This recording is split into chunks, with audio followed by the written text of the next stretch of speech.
అమరావతిలోని అమరలింగేశ్వరాలయం బౌద్ధ ఆధ్యాత్మిక కేంద్రంగా ప్రపంచ ప్రసిద్ధి పొందింది. కానీ కొందరు కామాంధులు ఇప్పుడు ఆ పేరును చెడగొడుతూ గుడిలోనే రాసలీలలు ప్రారంభించారు. భక్తి పేరుతో గుడికి వచ్చి గుడి వెనుక పాపిస్టు పనులు చేస్తున్నారు. ఏదో మొక్కు తీర్చుకునే భక్తుల్లాగా గుడికి వచ్చే కొన్ని జంటలు ఎవరూ లేని ఏకాంత ప్రదేశాలు దొరికితే చాలు గుడి అని కూడా చూడకుండా కకృతి పడుతున్నారు.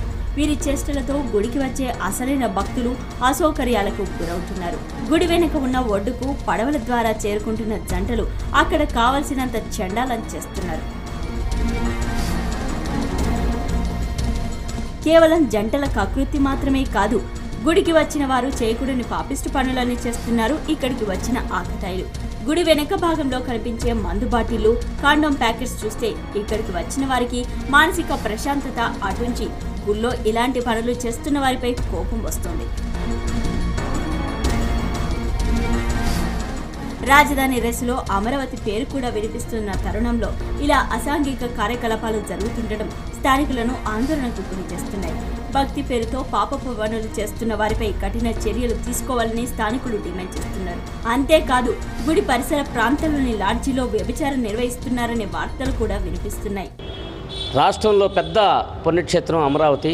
అలాంటి క్షేత్రంలో ఎవరెవరో బయట నుంచి వచ్చేసి బళ్ళేసుకొని రావటము, లేకపోతే కాలువలు రావటము, పుణ్యక్షేత్రం అని చెప్పి పేరు మీద రావటము, ఆటకు వచ్చి అమ్మాయిల్ని తీసుకొని వచ్చి అక్కడ వ్యభిచారాలు చేయటము, మందులు తీసుకొచ్చుకొని తాగటము, ఇలాంటి క్రమాలు జరుగుతున్నాయి.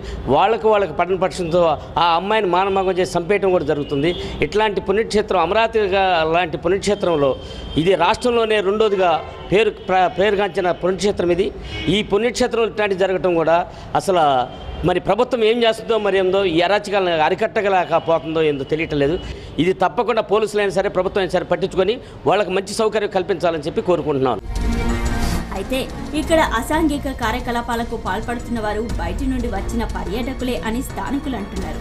ఇప్పటికైనా స్పందించి పోలీసులు ఇలాంటి ఆగడాలపై దృష్టి పెట్టకపోతే అమరావతికి ప్రతిష్ట దిగజారే ప్రమాదం ఉందని ఆందోళన చెందుతున్నారు. గుడికి వచ్చేవారు కూడా ఇలాంటి పనులను చూసి చీదరించుకుంటున్నారు.